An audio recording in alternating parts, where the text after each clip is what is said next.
excuse me, brother. Miss Parker! Miss Parker! Can I talk Told to you you. for a minute, Miss Parker? We be letting you know, evil lurks.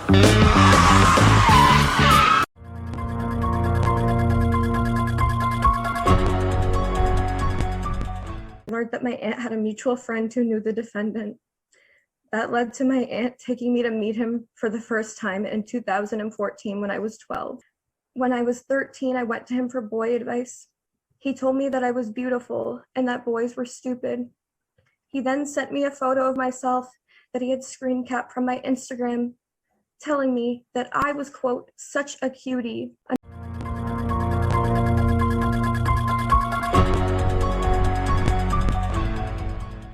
Holy shit.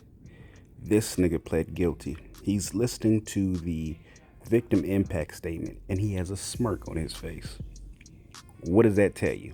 That tells you he knows there's not going to be any consequences from what's about to occur. That's why the hashtag First Them is a big thing. It points out that these white folks are really the face of predatory behavior and it shouldn't be black men like the media tries to make it out to be. I'm gonna let y'all watch the rest of this clip. Pay attention to his facial expressions. See the lack of care in his face. And yeah, we'll go from there. Learned that my aunt had a mutual friend who knew the defendant. That led to my aunt taking me to meet him for the first time in 2014 when I was 12. When I was 13, I went to him for boy advice. He told me that I was beautiful and that boys were stupid. He then sent me a photo of myself that he had screen capped from my Instagram, telling me that I was, quote, such a cutie. Another instance of creepy behavior happened when I was spending time with him at the age of 14. He told me that he couldn't believe how much I'd grown since he last saw me.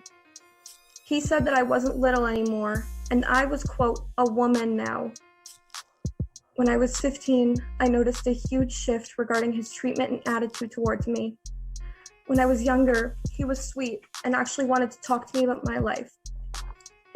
But at 15, he started sending me messages about how, quote, hot I was. In the summer of 2017, I messaged him, telling him that I was going to see him in concert in the following months. He replied by telling me that he couldn't wait to see me. He also asked me, quote, how old are you now? I told him 15. He then told me to, quote, hurry up, don't smile at me. Not too long after that, his messages to me became blatantly sexual. This eventually led to many months of inappropriate messages and photos being exchanged over Instagram and Snapchat. The photos exchanged included photos of my body and photos of his body and his genitals. On December 1st, 2017, my aunt took me to the Odeon Concert Club to watch him perform. That night, the defendant took me backstage to be alone with him. He started kissing me, and the night ended in him having me perform oral sex on him twice. I idolized and looked up to him, and he took that and broke it in the most sickening way possible. He is the epitome of evil. I deserved better than to be used for his sick desires and for my suffering to be used for his amusement. Jared Drake Bell is a pedophile, and that is his legacy. Your Honor, I just want to say today that I accept this plea because my conduct was wrong. I'm sorry that the victim was harmed in any way, but that was obviously not my intention. I have taken this matter very, very seriously. And again, I just want to apologize to her and anyone else who may have been affected by my actions. Now, as you just heard, this man made an apology. The reason he made this apology was really a formality. He made a deal with the court. He made a deal with the judge. He made a deal with the prosecutor. All of this was in order to keep his freedom. The deal he made was plead guilty to these bullshit charges because we know you really were a pedophile and you had sex with this girl. But plead guilty to these charges, and what we're going to do is we're going to give you 2 years probation. White folks love getting in that back room and making deals. This man made a deal not to be on the sex offender registry and to get 2 years probation. While the DA has text messages of him going back and forth with a 12 to 15-year-old little girl. You know damn well they saw everything in the messages and they had the proof that this motherfucker was fucking a child. But they gave him 2 years probation. Meanwhile, Cosby, with zero proof, just allegations, not a drop of evidence, gets 3 years in prison. White folks is something else. See, quiet as it's kept, white folks have a long history of pedophilia. When you look at Hollywood, rock stars, etc., these motherfuckers are open pedophiles. They're openly accepted, and it's all ignored by the media. When a black person is accused of, seems like, looks like, of anything sexually predatory, they jump on it and they make them the face of it. But we don't talk about these motherfuckers. We don't talk about the Ted Nugents. We don't talk about the Woody Allens. We don't talk about the Drake Bells like they need to be talked about, because all of that's accepted to them. Do you know for a fact Ted Nugent brags about fucking little girls? You know what? Let me show you a clip. Yes, it could have been whiskey, it could have been drugs, but no, I was a wang-dang addict. I mean, I was addicted to girls. Addicted. It was hopeless. It was beautiful. Now I know what you're thinking. When he says girls, he just means women. All right, bet.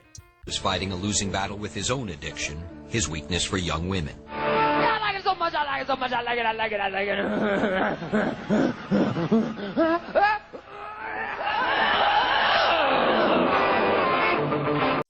Well, by young women, he means women like 2021. Still don't believe me, huh? Okay. Gotcha. How about now? Ted admits to a number of liaisons with underage girls, and while it may have raised eyebrows, it never raised the interest of local authorities. Ted charmed the girls' parents right along with his teenage lovers, and in the case of Pele, her mother signed papers making Ted her legal guardian. I got the stamp of approval of their parents, because they figured better Ted Nugent than some drug-infested punk in high school. Who's the master? See, y'all better listen to me more often. I be spitting straight fire. So in summation, white folks are tricky. They always making deals. They live an open secret when it comes to being pedophiles. They live an open secret when it comes to being sexually deviants. These motherfuckers will adopt kids, be fucking them, and then end up marrying them once the kid hits legal enough. Not even 18, just legal enough. More often than not, we want to focus on these black men as the face of predation. The reality is, for every black man that's doing something, it's probably about 20 white folks. But all you hear about in the media is the Bill Cosbys and the R. Kellys. Granted, we know R. Kelly did the shit. We know he did it. Why ain't Ted Nugent locked up?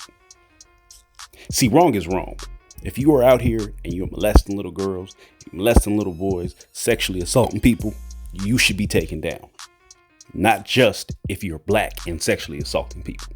So let's keep that same energy across the board and go get all these white pedophiles up. Let's snatch up the Woody Allens. Let's snatch up the Ted Nugents. And let's go put them in court for the shit that they do and openly brag about. And when we do get you in court, let's go ahead and make sure that we cut out all these sweetheart deals. That way, when your victim makes an impact statement, there's no more smirking. There's no more, well, I'm not concerned. I'm just going to get probation thoughts. You sit and have some real fucking time for your actions. Aside from that, I'm done for the day. And if you felt like at any point something I said was crazy, ridiculous, or just in general, I ain't shit, well, guess what? You ain't shit for watching.